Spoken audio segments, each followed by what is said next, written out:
Vous écoutez Kisigi, le podcast de l'Afrique raconté par les Africains. Dans cette deuxième saison, je donne la parole à ceux qui ont dû se réinventer, par choix ou par nécessité, afin de s'adapter aux réalités du continent africain. Je suis Elisabeth, spécialiste des ressources humaines depuis une quinzaine d'années et podcasteuse. Cette semaine, c'est Fatim qui nous raconte son expatriation dans différents pays africains. Fatim, c'est une femme qui se réinvente dans chaque pays où l'expatriation l'amène. Elle consigne dans son blog ses 10 ans d'aventure chez les autres. C'est comme cela d'ailleurs que je l'ai découverte. Fatim, c'est une marketeuse de formation qui se passionne pour le développement personnel dont elle fait son métier. De retour au Burkina, elle crée avec son mari la marque Team Coach. Team Coach, c'est une agence de conseil en marketing et un cabinet de coaching qui aide aussi bien les particuliers que les entreprises à atteindre leur plein potentiel. Entrepreneuse en série, elle a ouvert il y a quelques mois son espace de primeur où elle vend des produits frais et des articles pour l'art de la table. Fatim, c'est aussi une personne qui se questionne et questionne le monde dans ses prises de position et de parole sur les réseaux sociaux. Pour plus de confort, cet épisode sera en 2 parties. Vous trouverez les liens des différentes activités de Fatim dans le descriptif de cet épisode. N'hésitez pas à partager cet échange qui donne des tips sur la vie en couple, l'argent et l'éducation lorsqu'on est en expatriation. Mon papa m'a dit, Fatim, le monsieur là t'a dit qu'il te veut. Il t'a dit qu'il voyage. Tu vas partir avec lui. Si tu vas pas partir, il faut libérer l'enfant des gens. Quand le vieux m'a dit ça, je me suis dit, papa. Il m'a dit, non, on fatigue pas les gens. Il est venu te dire qu'il te veut, c'est pas la bagarre. Si tu sais que tu pourras pas, faut libérer le monsieur là. Il va aller rencontrer quelqu'un d'autre quelque part. Toi aussi, tu vas continuer. Faut pas le fatiguer. J'ai dit, mais tu n'as pas confiance. Il m'a dit non. Parce qu'il faut être franche. Si tu ne pourras pas l'accompagner dans ces voyages-là, il faut lui dire dès maintenant. J'ai dit, bon, OK. Donc, tu vois sur quelle base nous, on est partis. Je crois que mon père voudrait s'assurer que je suis consciente de mon engagement, mais de l'entièreté de mon engagement.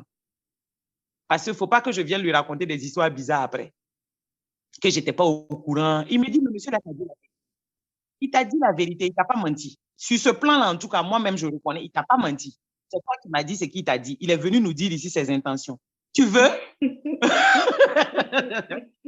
Si tu ne veux pas, faut dire maintenant.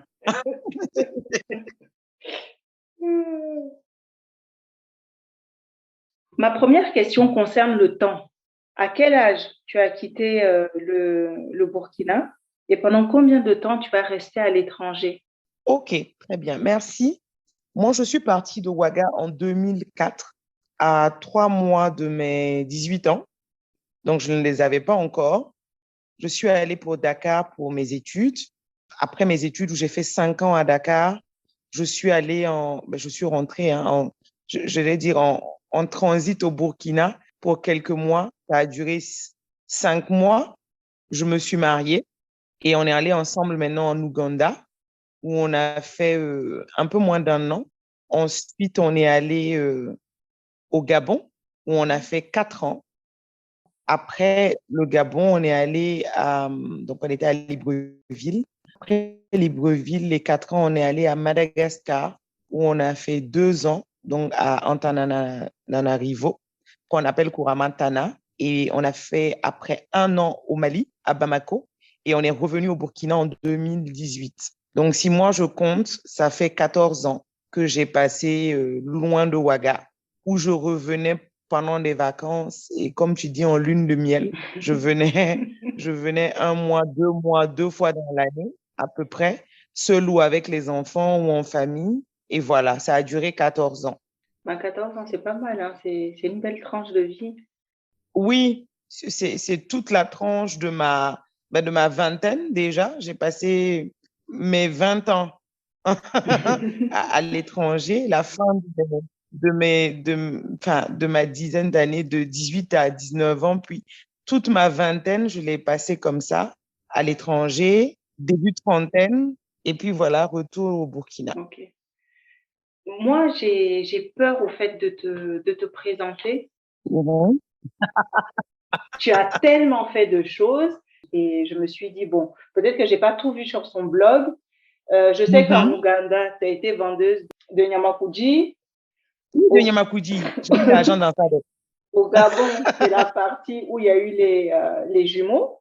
Exactement, mais où je donnais aussi des cours dans des écoles supérieures, des cours de marketing. Et puis, pendant ces cours de marketing, un directeur pédagogique m'a demandé de donner des cours de développement personnel aux élèves, aux étudiants. Et moi-même, je lui ai demandé, mais pourquoi moi? Et il m'a dit, parce que je veux qu'une jeune fille donne ce cours-là à des jeunes.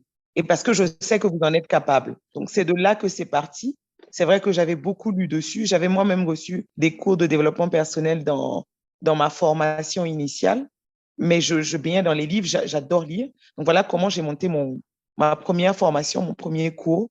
C'était au Gabon et je crois que j'avais 28 ans. 28 ans. Premier cours de développement personnel. Ça montre un peu la maturité de la construction. Oui, parce que je crois que partir à 18 ans ou presque, sachant que je suis la Benjamine de ma famille, mais que je n'ai point été pourrie, ça te forge un caractère. D'accord. Déjà, vivre loin des siens, ça te forge un caractère. Oui, au Gabon, je vendais aussi beaucoup de beurre de karité. Ça a beaucoup marché. Dans chaque pays, en fait, j'essaye d'amener de mon pays pour qu'ils connaissent le Burkina, parce que je veux que quand je parte, ils se rappellent qu'il y a tiens, il y a une Burkinabé qui était là, que j'ai connue, même s'ils ne se rappellent pas de mon nom, qu'ils puissent dire, grâce à elle, j'ai connu le beurre de karité où j'en achetais, ou grâce à elle, j'ai connu le jus de gingembre de chez elle, grâce à elle, j'ai connu telle chose, grâce à elle, j'ai connu le bissap, parce que le bissap, c'était Madagascar. Madagascar, je me suis plutôt posée, parce que les jumeaux étaient vraiment bébés, on y est arrivé, ils avaient 7 ou 9 mois, je ne sais plus, ils étaient bébés.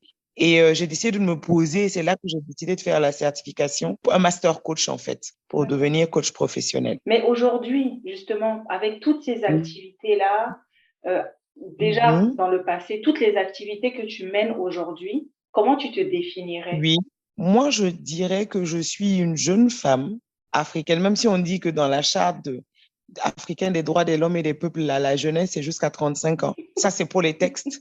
Je me décris donc comme une jeune femme africaine qui a parcouru le monde, en tout cas l'Afrique, dans différents points et qui a pour passion d'élever les autres, d'activer les talents des autres. S'il y a quelque chose qui me transporte le plus, c'est le fait d'activer en l'autre un talent qu'il ne soupçonne pas et de transmettre du savoir. Voilà les deux choses qui me passionnent et qui me transportent toujours.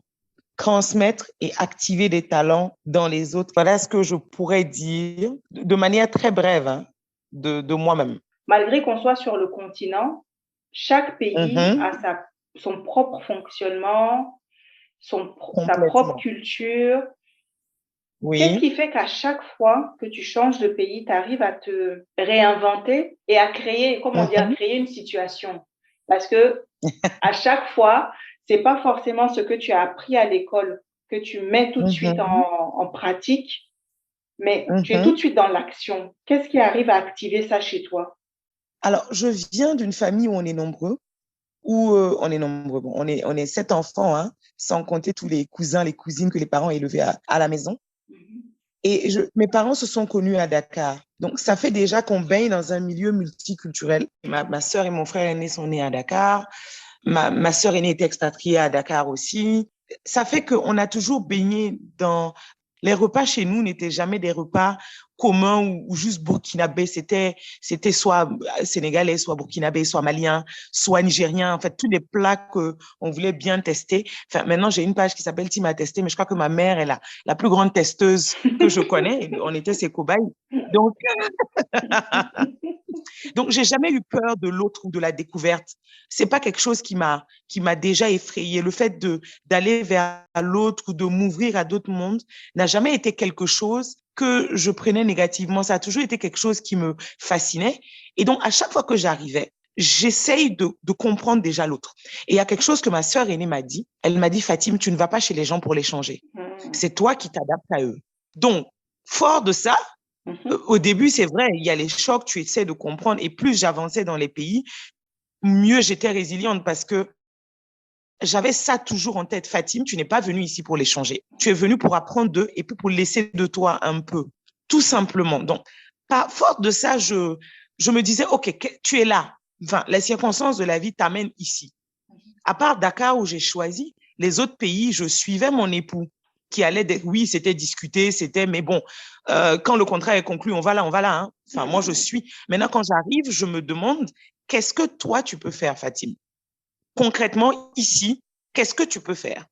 Qu'est-ce qu'il n'y a pas? Et ça commence toujours par des choses de manière très banale, hein. On fait un repas, on reçoit des gens, et puis je fais des mets que je connais, que j'ai amenés d'autres pays, et puis je me rends compte qu'il y a toujours dedans quelque chose que les gens ne connaissent pas, où ils sont. Et ça, c'est fascinant. Donc, je pars toujours d'un besoin. Ma formation aussi, je suis marketeur de formation.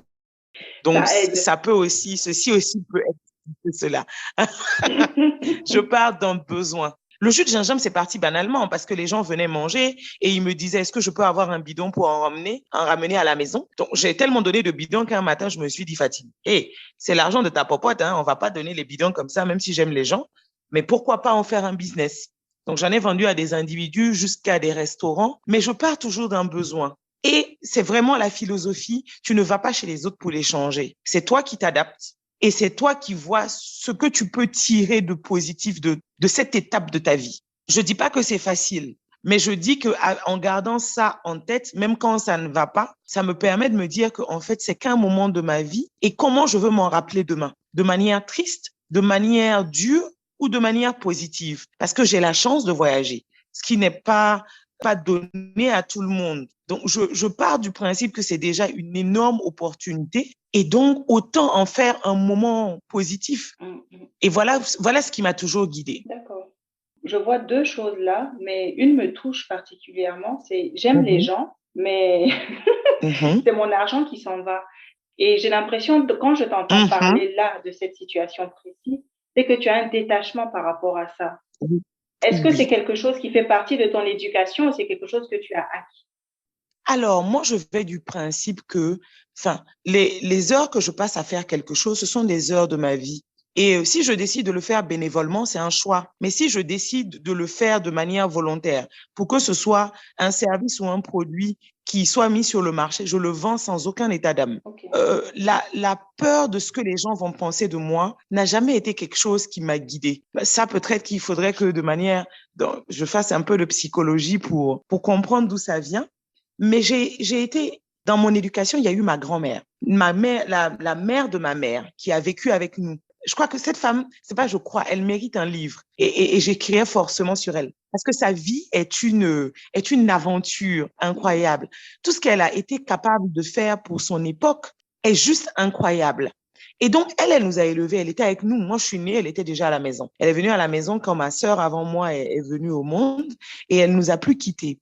Donc, elle est restée chez nous et elle nous a apporté ça en plus. Je crois que l'éducation des parents, c'est top.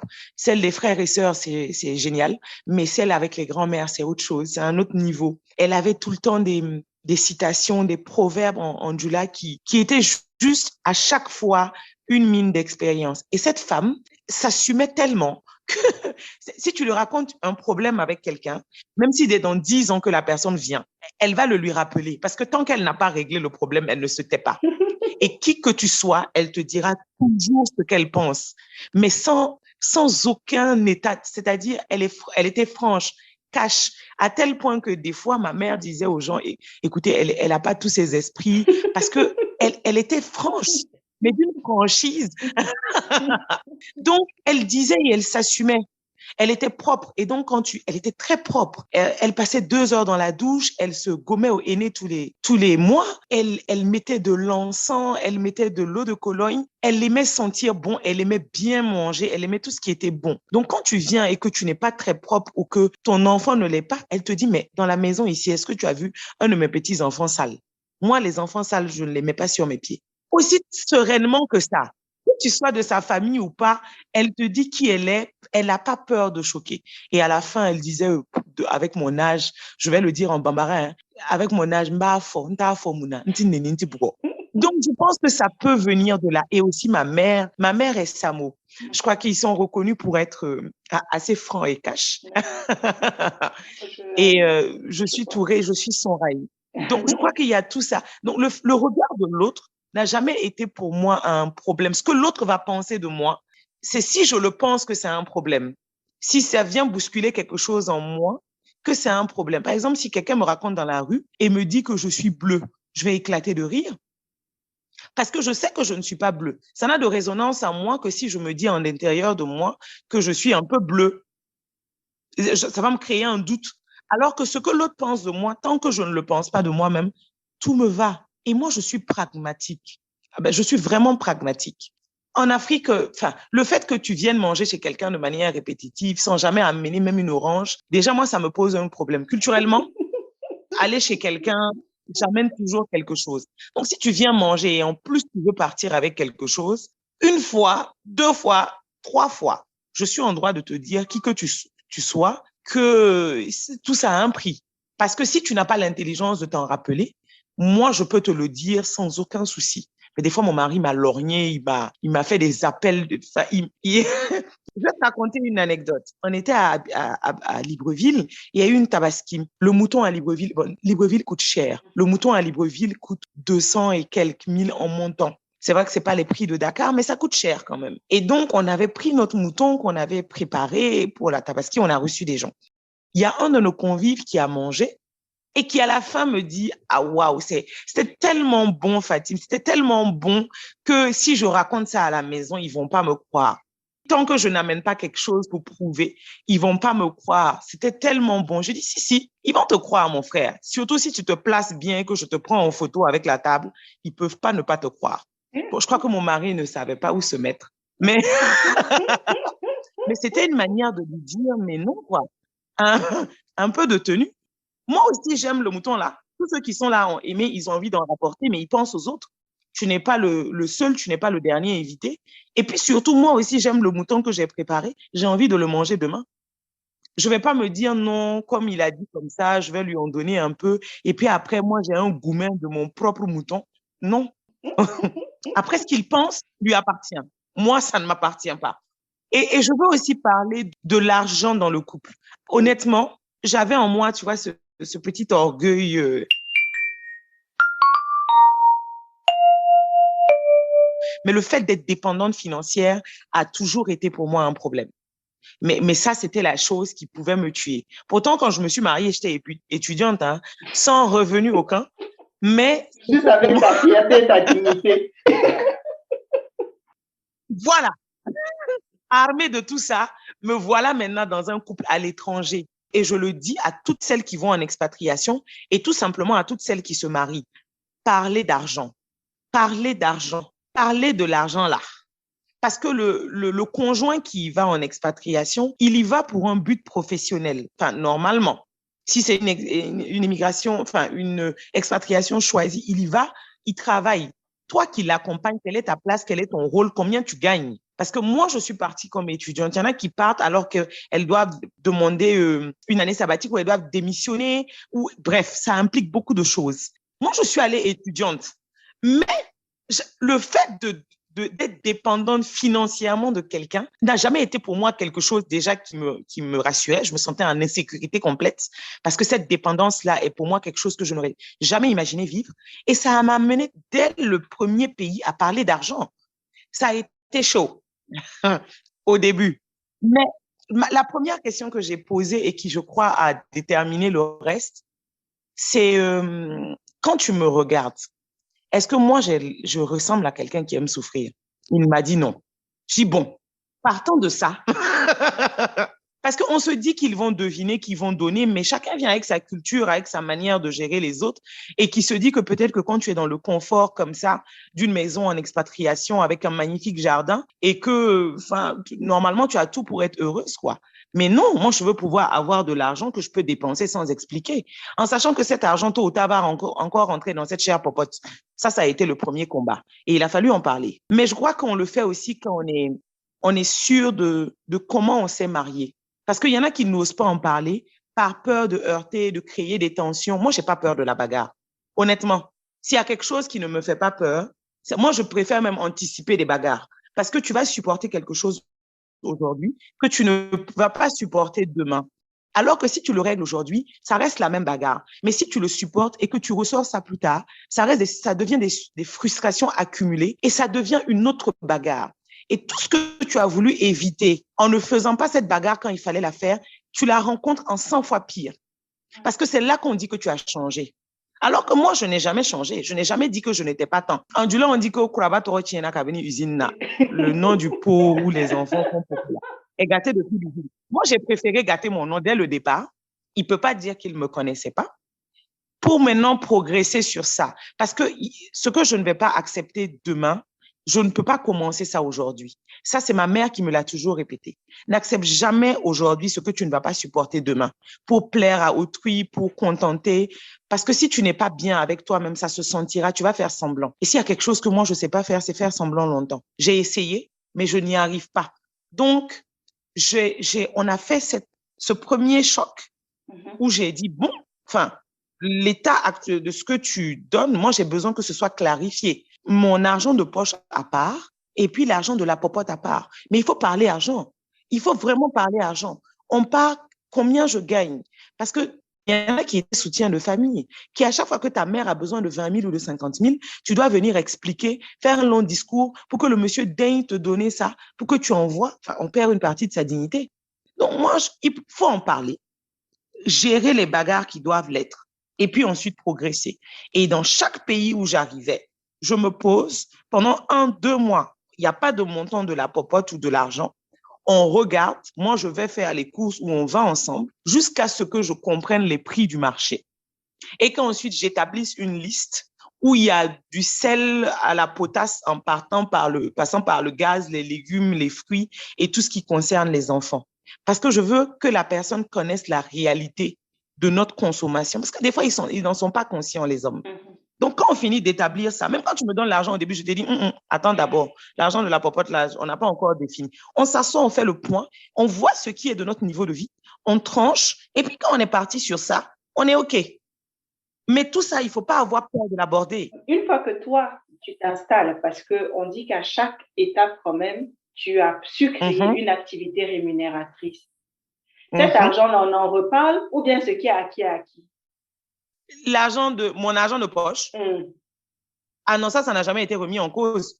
C'est quand je suis venue à Ouagaï que j'ai commencé à travailler là que l'histoire là a disparu. Sinon... on garde les acquis. Ah oui, on conserve les acquis. Parce que l'argent que je gagne à travers mes activités, c'est très aléatoire. Il y a des pays où j'ai beaucoup gagné, c'est vrai, mais ce n'est pas un sujet de discussion entre nous. Ça, c'est pour moi. C'est ce que je fais avec mes doigts, avec mon cerveau, pour continuer à m'occuper et à voir. Donc, ça, c'est un acquis, un droit, un acquis social qui n'est pas discutable. Mon père était syndicaliste aussi, donc je crois que... On s'est resté vigilant. Ce qui est acquis. Toujours. Ne jamais perdre le nord. Du moment où on a posé le débat la première fois, ça a été acquis, compris. Je vais te raconter une histoire. Quand il a voulu m'acheter ma première voiture, il me dit, mais si la voiture se gâte, comment tu fais? Enfin, est-ce que tu pourras réparer, mettre l'essence? Je lui ai dit dans le même argent de poche là, que je dois aussi enlever pour mettre l'essence et puis réparer la voiture. Moi, je ne cherche pas de voiture. Ce que moi, je veux, c'est me déplacer. Donc, si on peut me déplacer d'un point A à un point B, moi, le fait d'avoir une voiture, ce n'est pas quelque chose qui me mystifie. Donc, si tu achètes la voiture, c'est que tu sais comment l'essence va rentrer dedans. Parce que c'est pour aller déposer tes enfants à l'école, les récupérer et faire les courses de ta maison. C'est que tu sais comment on va mettre l'essence. Et puis, je lui ai dit, si ça se gâte, je garde. On s'est entendu sur tout ça. Je ne me suis pas dit, on veut t'offrir une voiture, donc accepte tout et puis vous allez voir après. Non, je lui ai dit très honnêtement, si tu sais que si ça se gâte, c'est moi qui dois réparer. C'est dans quel argent de poche qu'on va réparer une voiture? Laisse, on va continuer à se débrouiller avec nos moyens. Ne te gêne pas, ne te dérange pas. Donc, en sachant tout ça, qu'il a quand même acheté la voiture. Donc, effectivement, à la première panne, je me suis garée. On répara et puis je l'ai reprise. Chaque semaine, on remet l'essence. Je n'ai pas peur de ça parce que je sais que si je n'affronte pas cette problématique aujourd'hui, ça va retomber sur moi demain. Et ce que je ne veux pas, c'est être dans des situations financières délicates qui puissent me faire perdre ma dignité. Le fait d'aller demander à d'autres personnes, alors que celui que tu suis est là, vous êtes censés ensemble avoir un plan de vie et pouvoir échanger sur des sujets aussi simples. Hein. L'argent, c'est un sujet simple. Donc, je ne dis pas à celles qui vont nous écouter d'aller frontalement. Chacun connaît son élément. Mais de toute manière, on va inviter le mari aussi certainement dans une des séries. Comme ça, il nous donnera sa version des faits. s'il a été choqué, comment il l'a pris, comment il l'a géré. Moi, je suis pour le fait de donner la parole aux gens. D'accord. Mais tu sais que maintenant, dans les banques, à un certain niveau de responsabilité, en tout cas, je le sais pour les DGA et les DG, en dessous, je ne sais pas encore. En expatriation, pour certaines banques africaines même, hein, quand le mari arrive, le conjoint accompagnant arrive, parce que ça peut être une femme ou un homme, on lui ouvre un compte et on lui vire un montant par mois. Okay. Il y a des banques où c'est, si tu as fait 1 an sans trouver de boulot, ils te virent à la fin de l'année un certain montant qui te permet de tenir. Mais il y en a où c'est de compensation. Il y en a où c'est automatique. Je crois qu'avant, ils le viraient dans le salaire du mari. La stabilité de votre élément que vous avez amené en expatriation à coût de millions va passer par là. Parce qu'on demande beaucoup aux conjoints accompagnants, surtout si la personne travaillait. Je sais que pour les banques, maintenant, c'est fait. Je ne sais pas si c'est fait pour toutes. Je sais que ça a d'abord commencé par la BCAO, où en général, on leur trouvait un boulot, soit à la BCAO même, pour des postes d'agent, ou soit au CESAG, ou dans d'autres institutions comme ça, que la BCAO gère aux finances. Mais quand il n'y a pas de place, bon, la personne attend. Et avant, de ce que je sais, c'est qu'on virait dans le salaire de l'époux, jusqu'à ce qu'on se rende compte que certains ne le donnaient pas. Okay. Moi, je trouve que ça, c'est de la méchanceté. Et maintenant, je crois que c'est toutes ces expériences-là qui ont fait qu'on ouvre directement le compte de la dame et qu'on donne. Je me répète, hein, je ne sais pas si c'est pour toutes les banques. Je le sais pour certaines banques africaines. Okay. Voilà. Et je trouve que c'est une belle avancée. Pour la mon mari était dans la téléphonie mobile à des postes de directeur marketing. Et bon, la téléphonie mobile, jusqu'à ce que moi je quitte, en tout cas, c'était pas le cas pour nous. Nous, la société ne nous versait rien. Mais je crois que c'est un combat qui doit continuer. Parce que si on ne dit pas, si on ne parle pas de l'argent, là, on ne défend pas. Je crois que si on en parle plus, les personnes expatriées même vont être capables de poser ça parmi leurs conditions de travail. Parce qu'ils demandent bien autre chose, la prise en charge des études, des frais de santé, tout ça, c'est acquis. Mais tant que eux, ils ne vont pas pas en parler comme condition de travail, ça ne va pas évoluer. Je suppose qu'en banque, les gens en ont parlé et ça s'est fait. Et peut-être que c'est le fait aussi qu'il y ait de plus en plus de femmes qui prennent part à ce genre de discussion. Parce que comme je dis souvent, les problématiques de femmes, c'est souvent les femmes qui arrivent à les faire entendre et finalement à faire bouger les lignes. Parce que si on n'est pas concerné, ce n'est pas un problème. Mais c'est les concernés même souvent qui arrivent à faire bouger les lignes parce que c'est des choses qu'elles vivent et qu'elles voient. C'est vrai. C'est vrai. C'est vrai. Ouais, tout ça participe. Le fait d'en parler librement, de parler d'argent. Enfin, moi, dans ma famille, ça n'a jamais été un problème, le fait de parler argent. Enfin, moi, j'ai toujours connu le salaire de mes parents. Ils étaient fonctionnaires, hein, enseignants, donc franchement, on l'a toujours su. Quand un de mes frères ou une de mes sœurs avait un nouveau poste, il nous parlait, il nous disait, je suis payé tant. Enfin, chez moi, ça n'a jamais été un tabou, l'argent. On se le demande même pas, on se le dit. Et tout le monde est content pour toi. Et donc, moi, je suis venue avec ça. Et je suis venue croiser un Mossi pour qui c'est pas comme ça. Au début, je crois qu'il ne comprenait pas cette facilité avec laquelle j'abordais parce que pour moi, ça n'a jamais été un tabou. Mais quand j'ai compris que pour lui, c'était autre, c'était délicat, moi, j'ai parlé de ma part. Et je lui ai dit, si tu ne me parles pas de ce que tu as ou de ce que tu gagnes, ça ne me permet peut-être pas d'être dans la réalité ou de savoir comment on se projette ou qu'est-ce qu'on planifie. Voilà, c'était pas quelque chose de naturel ou de commun. Mais on s'est compris. Ça va faire 12 ans cette année, on s'est beaucoup compris. Le mariage demande des ajustements. Oui, de plus, parce qu'on s'est mariés, on est partis, hein, on était que tous les deux. Donc, on pouvait se reposer que sur l'un et l'autre. Mais c'est quand on est revenu et qu'ils nous voyaient discuter, ils me voient discuter en famille avec mes frères et sœurs et qu'on parle d'une manière tellement libre et désinvolte d'argent ou de ce qu'on gagne, de ce qu'on fait. Enfin, il a compris que, ouais, c'est leur modèle. Et là, ouais, tout va bien. Il fallait juste s'ajuster. Ça montre aussi une part d'ouverture de la part de l'un et de l'autre. C'est pas gagné tout le temps. C'est vrai. Le fait de vivre ailleurs aussi ouvre l'esprit de l'un comme de l'autre. Même si c'était quelqu'un de fermé, je pense que quand tu as fait autant d'années dehors, à moins d'avoir une volonté farouche de ne jamais changer, tu quand même avances sur certains points. Je pense que c'est intéressant de voir justement la vision du couple en dehors, parce que quand on sait qu'on n'a que Mhm, l'un et l'autre comme piliers, mhm, je pense qu'on est un peu mhm. plus ouvert à la discussion parce qu'on sait qu'on n'a pas le choix. Si la seule personne que tu connais dans le pays, dans les environs, tu lui fais la guerre, mais toi-même, ta vie, c'est la misère. Ouais, c'est exactement ça. Moi, je crois que en tout cas, ça a obligé mon couple à être basé sur la communication. On le dit comme ça, hein, mais je crois qu'on s'en rend pas compte tant qu'on n'est pas l'un face à l'autre, avec personne d'autre qu'on connaît autour. Ça nous a obligés. Parce que tu boudes qui? Enfin, tu boudes combien de temps? Jusqu'à quand? Tu fais comment? Et puis, quand vous avez des enfants, tu peux pas bouder. Enfin, tu peux pas bouder longtemps. Même quand moi, j'avais la volonté d'être fâchée, il va arriver un moment où l'enfant a un truc où tu dois exprimer, tu dois expliquer, tu dois exprimer un besoin. Donc, ça fait que nos disputes ne pouvaient pas durer.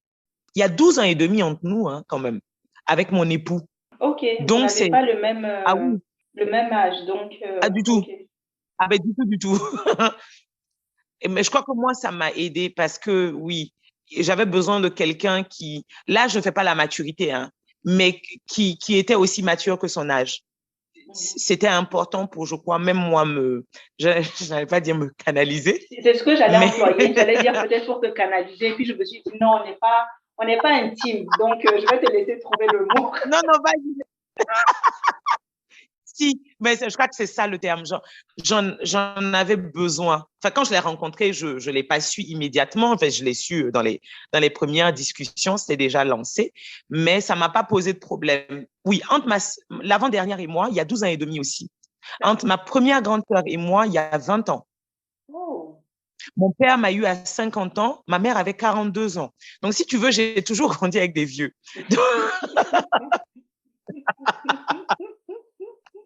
Mon père m'a eu à l'âge où il devait être grand-père, tu vois. Donc, j'ai toujours baigné, et je t'ai dit que j'ai grandi avec ma grand-mère. Donc, j'ai toujours baigné avec des gens plus âgés ou plus matures que moi.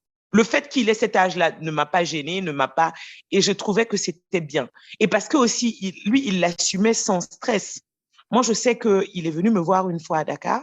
On repartait, on était à l'aéroport, on a croisé des gens qu'il connaissait, et il y a une qui lui lance comme ça: ah, mais je la connais, elle, c'est la petite sœur des Touré, mais elle est jeune.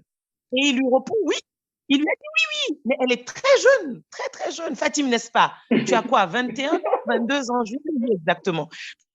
Quoi qu'elle croyait lancer une pique, c'était du genre, hé, mon frère, toi aussi, hein, c'est avec les enfants, nous toutes là, c'est avec les enfants là que tu vas t'amuser. Mais il a toujours assumé avec un humour déconcertant. D'ailleurs, c'est quelqu'un dont, enfin, tu peux pas venir lui parler de moi en mal. Tu peux pas lui manquer de respect ou me manquer de respect à travers lui. Quelqu'un qui s'assume, c'est important. Et mon père m'a toujours dit, il y a rien de pire pour une femme que d'épouser un homme complexé. Et ça m'a toujours guidée. Ouais, ah oui, oui, oui. Ah, mais franchement, parce que il te fait, tu vis une vie de frustration. Juste parce qu'il va te rappeler que ici, c'est pas chez ton père. Ici, c'est pas comme ça. Ici, alors que mon père, là, c'était doux, hein. Donc, si je peux retrouver la même chose, sinon plus, je crois que c'est mieux. Et ça aussi, donc, cet écart d'âge-là m'a beaucoup aidé et nous a permis d'avoir des discussions posées. Parce que lui, c'est quelqu'un qui ne crie jamais. Ça lui est arrivé de rares fois, mais c'est pas quelqu'un qui s'emporte, qui crie ou qui tempête. Donc, dans la discussion, j'ai beau être moins énervée, agitée, démesurée, son attitude fait que ça me ramène à l'ordre. Parce qu'il me dit, Fatim, je ne crie pas. Pourquoi tu cries? Bon, déjà là, moi, ça me casse mon tempo parce que j'étais partie pour une vraie bonne bagarre. Donc, ça m'a appris à me poser et à avoir des discussions profondes et à régler le problème, pas le problème superficiel. Et j'ai beaucoup lu aussi sur la communication non violente et je crois que ça a sauvé mon couple. Le fait de se focaliser sur les faits et non pas sur la personne.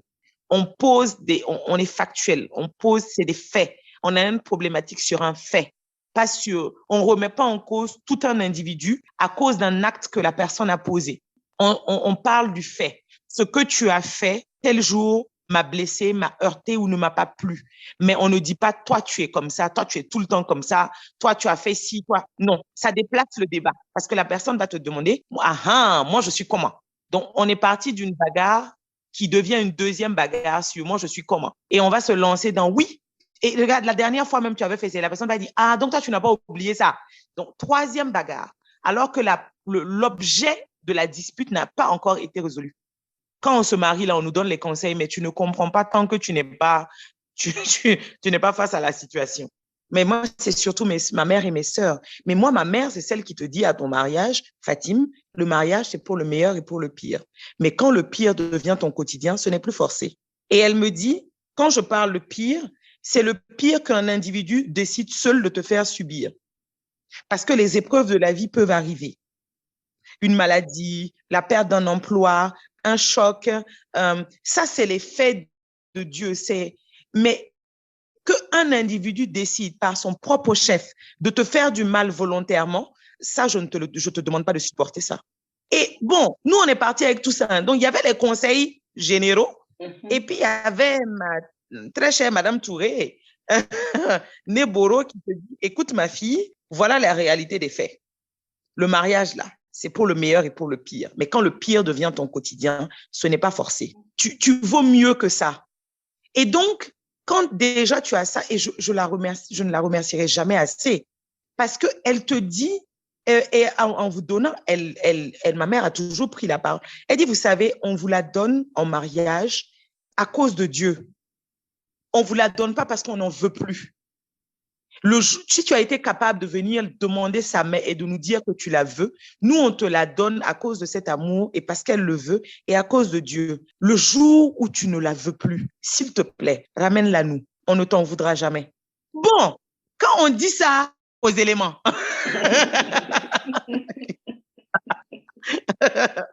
je crois que ça change. C'est-à-dire, on ne dit pas oui, va, supporte tout, ne te plains pas, le mariage, c'est comme ça, le mariage, c'est dur. Enfin, tu ne peux pas aller en te disant que toute ta vie va être dure.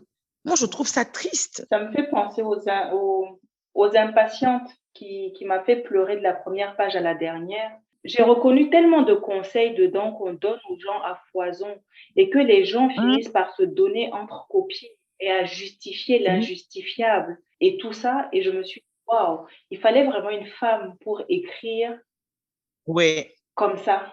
Même si on ne le vit pas, moi personnellement, c'est pas quelque chose que je vis, ces situations-là, mais c'est des situations que j'ai pu apercevoir autour de moi ou que j'ai pu entendre parfois dans des conversations de femmes où c'est à celle qui va montrer qu'elle supporte le plus. Et je me dis, mais dans quel but au fait? Et on t'explique, en fait, on en est arrivé où, c'est même pas on en est arrivé, on t'explique que plus tu supportes, plus tes enfants sont bénis. Je n'ai jamais compris la partie là, le lien entre le cause à effet.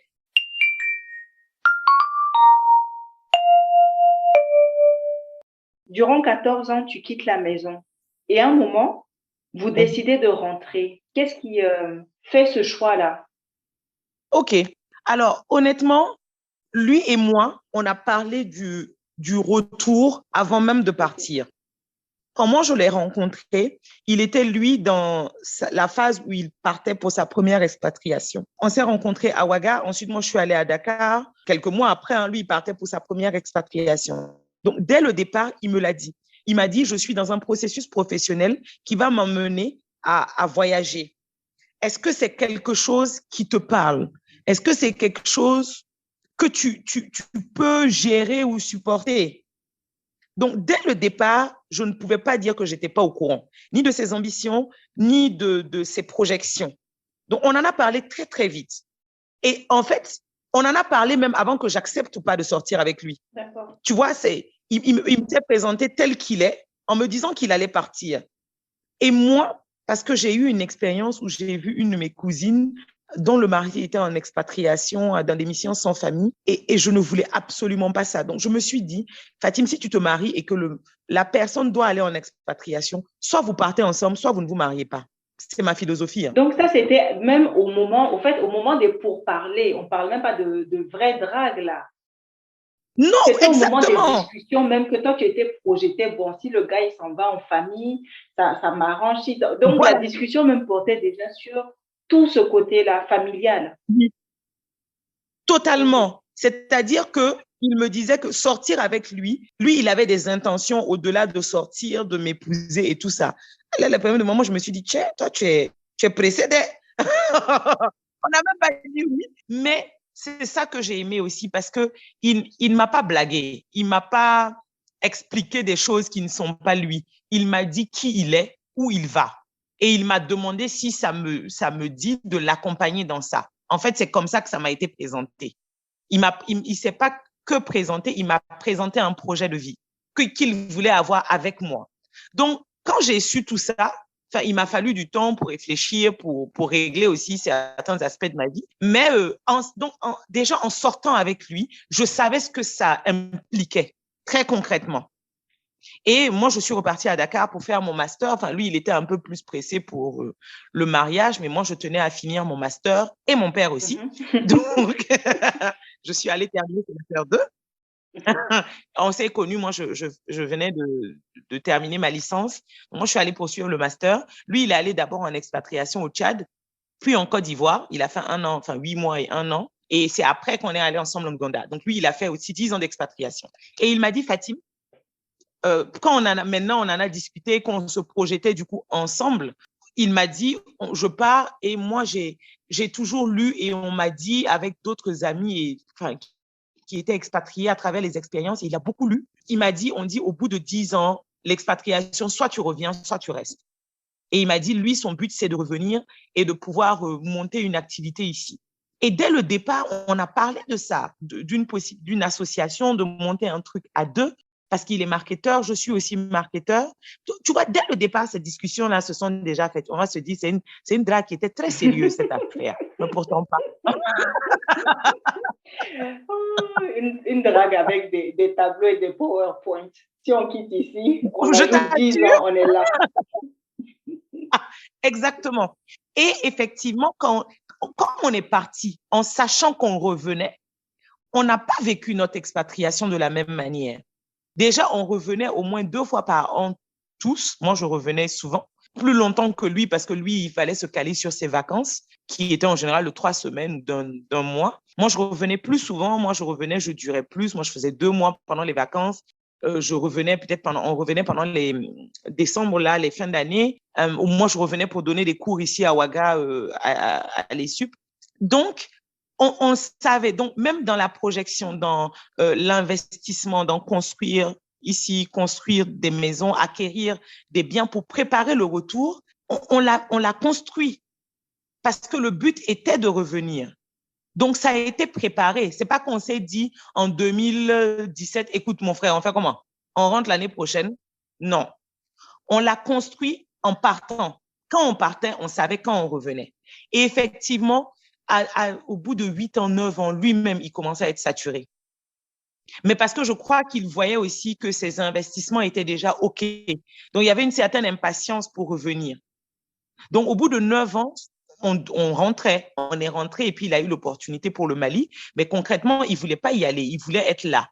On est allé, il a fait 1 an et puis il a dit non, Fatim, définitivement, on rentre. Et on est rentré. Avant de rentrer, on a ouvert le cabinet où on est associé. Donc, tu vois, tout ça, ça s'est construit. Nous, on n'a pas décidé du retour pendant l'expatriation. On en a parlé avant de partir. Et je crois que ça a déterminé le reste. Le retour faisait partie du plan d'expatriation. Complètement. Ça a été pensé, mûri, organisé. Donc, vous décidez de rentrer. Vous rentrez. Comment se passent les premiers instants sur place? De la réalité du terrain. Alors, on rentre. Alors, lui, c'est un expert de la démission. Démissionner d'un poste à un autre, ça ne lui a jamais fait peur. Il aime les challenges. Et donc, lui, au bout des 10 ans, il rentrait, mais pas pour travailler pour quelqu'un.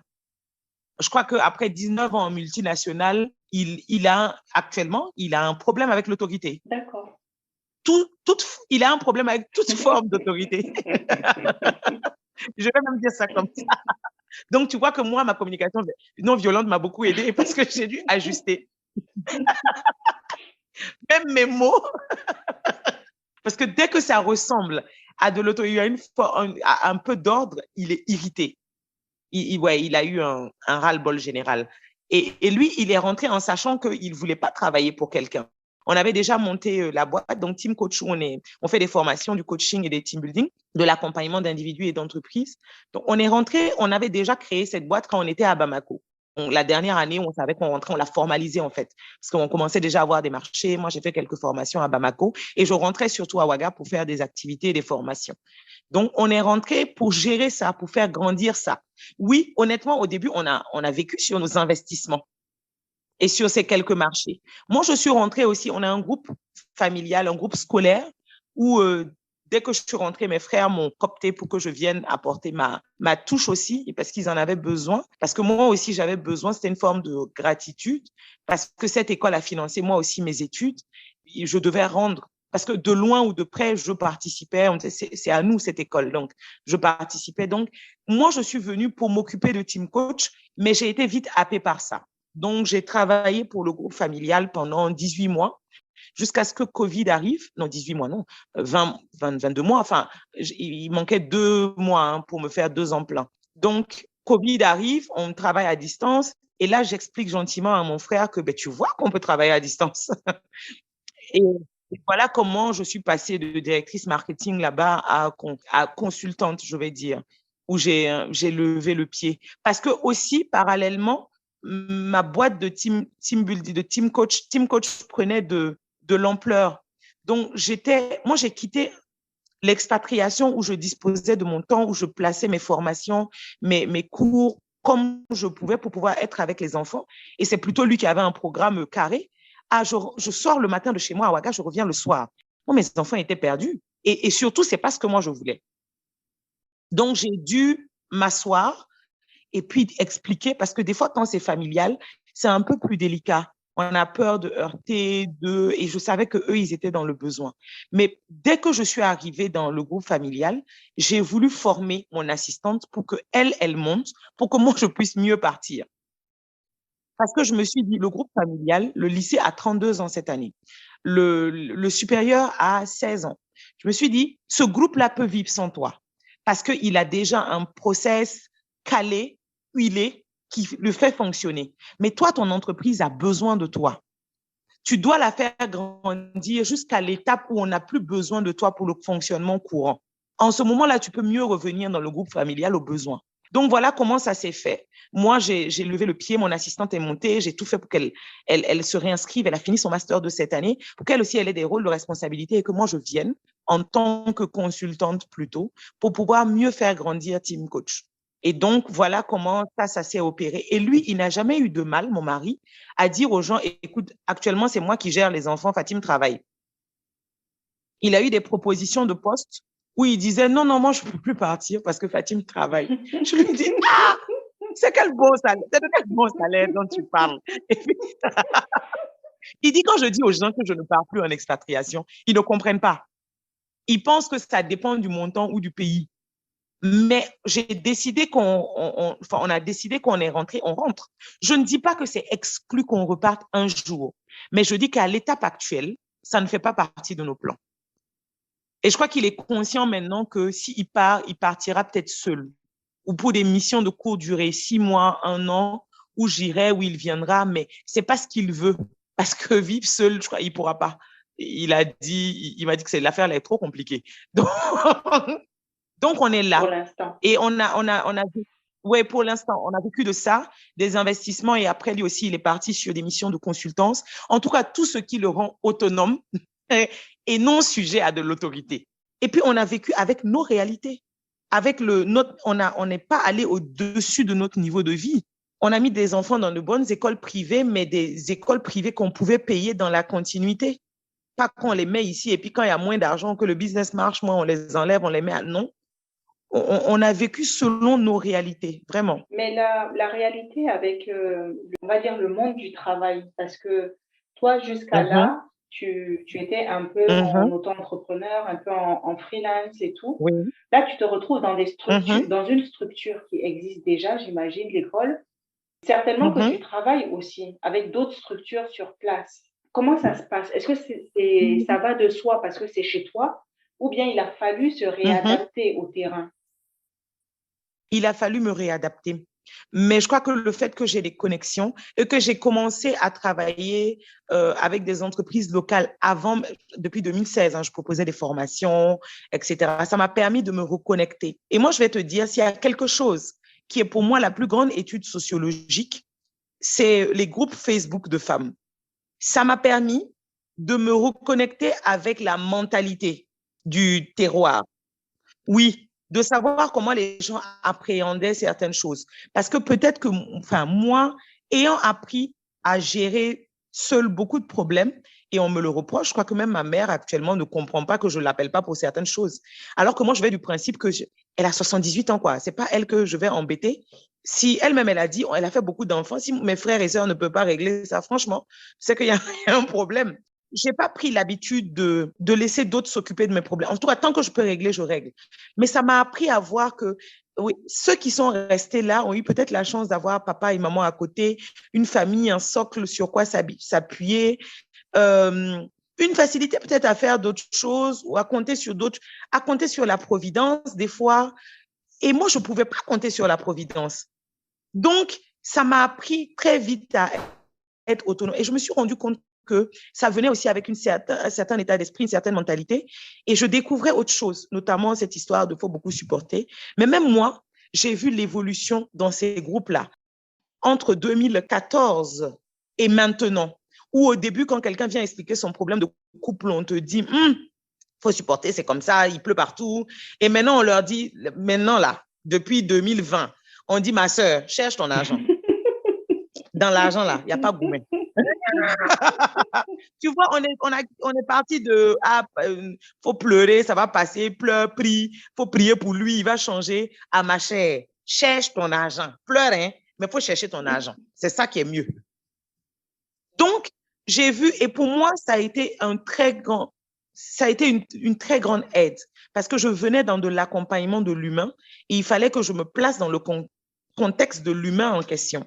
Et travailler avec d'autres m'a permis de savoir que définitivement, je ne suis pas faite pour être l'employé de quelqu'un.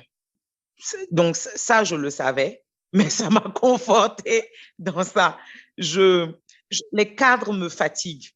Les choses carrées. Tu vois, moi, par exemple, travailler en banque, avoir un code vestimentaire tous les jours, être dans un bureau fermé, c'est pas quelque chose qui me parle. C'est pas quelque chose qui me ressemble. C'est quelque chose qui bride ma créativité. Donc, comme je me connais, je fais des choses que j'aime. Et le fait de côtoyer des entreprises différentes, donc des individus différents, qui ont peut-être un socle culturel similaire, mais le fait d'avoir des individus différents, c'est quelque chose qui me stimule. Mais oui, ça n'a pas été facile. Il a fallu, moi, me replonger dans le contexte et puis accueillir ah, ici, c'est comme ça. Hein. De toute façon, que tu as duré dehors, hein, machin. Ici, c'est comme ça. Tu vas t'habituer. Je dis non, non, non. Je ne vais pas m'habituer. En tout cas, je ne vais pas m'habituer à la médiocrité. Il faut qu'on soit d'accord. Vous ne pouvez pas me ramener en arrière. Donc, je refuse de m'habituer à la médiocrité. Mais maintenant que je suis là, je me rends compte que le voyage est devenu quelque chose qui m'est quasiment vital. Okay. Même quand je suis à Ouaga, j'ai besoin de sortir un peu du Burkina pour revenir, pour me rappeler qu'il peut y avoir beaucoup plus d'espoir ailleurs. Oui, et pour me sortir Parce que des fois, quand tu es ici, tu attends, tu peux glisser facilement aussi. Et je crois que c'est le problème de tous ceux qui reviennent. Tu peux glisser dans la manière de faire d'ici.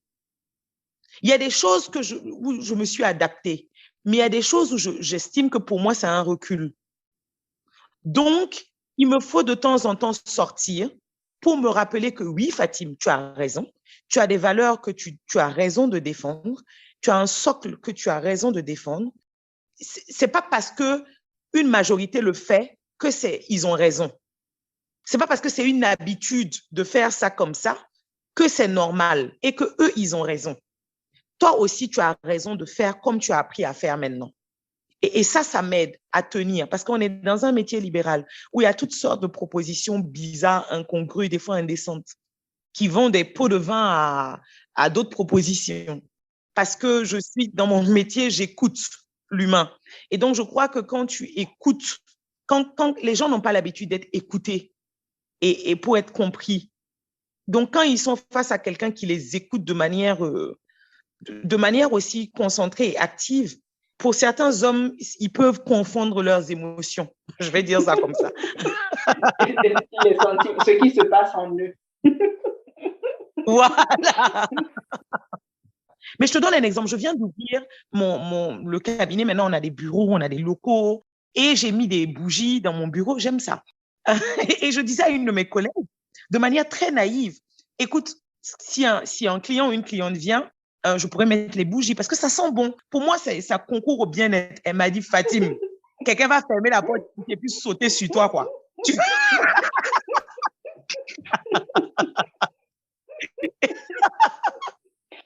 Mais Céline, pour te dire, j'y avais jamais pensé. Hein. Moi, j'ai jamais pensé à ça sur ce plan-là. C'est bien qu'elle t'ait arrêté en chemin parce qu'après, tu allais dire, et si on se mettait à l'aise? Comme ça, quand ils viennent, je leur donne un peignoir, on porte des pantoufles. Comme ça, on est beaucoup plus relaxé. Et là. Mais je t'assure, je n'y avais jamais. Elle m'a dit, Fatim, les gars, il va sortir d'ici pour dire, ah, la femme, la même, elle est fan de moi. Elle a mis des bougies et tout. Ils sont pas habitués, ma chère. Donc, faut pas les mélanger. Je lui ai dit, mais tu m'as sauvé la vie. En fait, tu viens de me sauver la vie. Parce que moi, j'allais le faire de manière très, très, très naturelle. Juste pour les mettre à l'aise. Mais tu vois, tout ça, c'est des trucs culturels que je me rappelle. Et heureusement que j'ai des personnes bienveillantes autour de moi qui me rappellent des fois certaines choses. Sinon, moi, j'allais allumer mes bougies au calme. Donc, oui, le contexte, c'est important. Je ne dis pas que c'est tout, même maintenant, je ne dis pas que c'est toujours facile. Par exemple, là, moi, j'ai envie de sortir. J'ai juste envie de voyager. À l'heure où je te parle, tout ce que je veux, c'est voyager. Okay. Parce que je suis à une étape où je veux voir autre chose, quoi. Je pense que c'est un des côtés négatifs aussi, dans le fait d'être trop longtemps resté à l'étranger. On n'est bien ni ici ni ailleurs, au fait, parce qu'on a connu ailleurs. Donc, il y a forcément souvent un effet de nostalgie qui s'installe, peu importe où on se place. C'est vrai.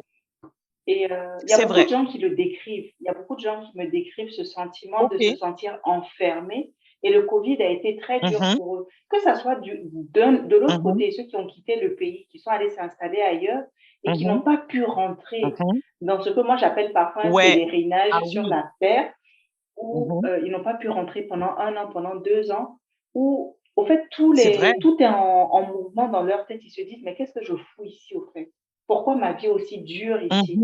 Parce qu'il n'y a pas cette fenêtre-là où tu t'en vas, tu respires l'odeur des gens, tout ça. Et puis après, tu dis, ouais, il y en a marre, je rentre chez moi, j'ai besoin de me sentir seule, qu'on ne me dise pas bonjour le matin, mon café. Non, c'est vrai. Donc, je crois que dans un sens comme dans l'autre, il y a ce sentiment. Et moi, je veux dire que ce que j'ai expérimenté, c'est mon seuil de tolérance de 3 ans. C'est-à-dire, après 3 ans dans un pays, je sature. J'ai des cycles de 3 ans, c'est-à-dire j'ai l'impression que je n'apprends pas. Enfin, j'ai l'impression que j'ai fait le tour.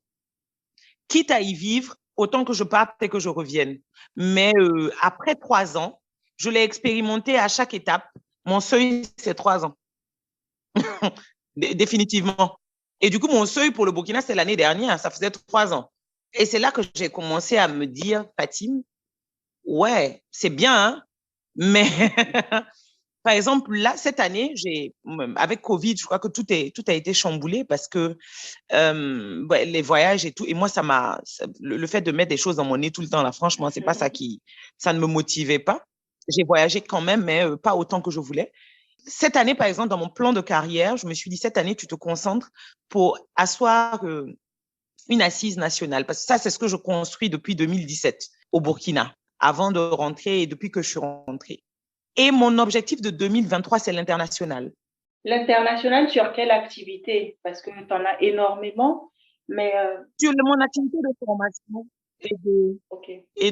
de formation, de coaching et de team building. Je les ai déjà. J'ai des clients d'ailleurs que j'accompagne en étant ici. Mais quand je dis international, c'est pouvoir faire des formations, des conférences, des team building à l'extérieur, encore plus que maintenant. D'accord. OK. Parce que peut-être aujourd'hui aussi, ça roule assez bien à la maison pour que tu puisses avoir les mains libres à consacrer à cela. Exactement, oui, parce que les enfants ont un peu plus grandi, parce qu'ils comprennent mon mode de vie, comprennent notre mode de vie. On ne s'est jamais assis pour dire, toi, tu fais ci, toi, tu fais ça. Et parce que Fatim travaille. Ce sont nos Vu enfants. Vu qu'il y a monsieur à la maison et qui dit que Fatim travaille. Je t'assure, quand il dit ça avec un tel aplomb, moi, je le regarde du genre, hein? Ouais. C'est sympa parce que c'est difficile de le déstabiliser sur ça. Parce que lui-même, c'est pas commun. J'en connais, hein, malheureusement, des couples où le monsieur n'est pas capable de dire que c'est madame qui travaille et que moi, je gère. Alors que dans la réalité des faits, c'est moi qui travaille, mais c'est lui qui gère toujours beaucoup de choses. Mais on est associés, on sait où on va, on a établi les règles. Dans Team Coach Chuira, sur notre site web, il est nulle part. Même, je me suis battue même pour qu'il soit. Il a cette capacité-là de me pousser, de me mettre devant et puis d'être derrière, que même moi, jusqu'à demain, ça m'étonne. Et des fois, je lui dis, oh, viens à côté, accompagnons-nous. Les gens ont besoin de savoir. Même moi, il y a des circonstances où j'ai besoin de savoir. J'ai besoin d'être avec lui pour que les gens se rappellent que je suis mariée. Il me dit, mais toi, moi, je te contrains, tu es libre. Et tout. Je lui ai dit, mais est-ce que tu te demandes pas est-ce que je t'ai déjà dit comment j'avais besoin d'autant de liberté? Voilà les femmes. Voilà les femmes. Oui, tu vois, non, on n'est pas simple.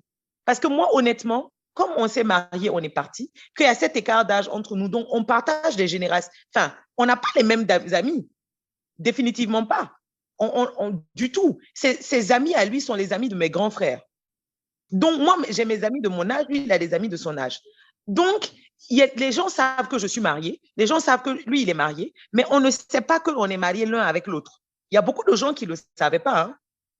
Et jusqu'à présent, parce qu'on va m'inviter à un événement, une cérémonie, des fois qui est professionnelle, il te dit qu'il ne part pas, ou il n'a pas envie, ou il me dit, toi, va. Oh, je vais. Mais il y a des fois où moi, je lui dis, viens. Tu as dit, Mohamed, viens pour qu'on sache que je ne t'invente pas.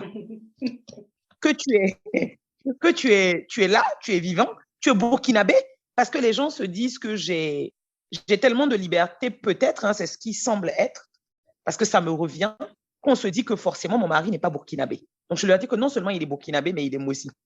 Et puis, comme ça ne me suffisait pas de faire que de la formation, j'ai décidé donc de commencer à vendre des fruits et légumes en ligne. Et puis maintenant, j'ai la boutique pour ça. Donc, comme tu dis, quand on a l'impression qu'il n'y a plus de challenge ou de bagarre, on essaie de créer des choses qui animent nos vies. Qu'est-ce qui reste difficile encore sur place aujourd'hui? Qu'est-ce qui reste difficile pour toi aujourd'hui? Et tu te dis, on pourrait faire mieux. Nous arrivons à la fin de la première partie de notre entretien avec Fatim, une femme entreprenante, franche et dynamique. Je vous invite à écouter la deuxième partie qui est tout aussi intéressante. Si cet épisode vous fait penser à quelqu'un, n'hésitez pas à le lui transférer.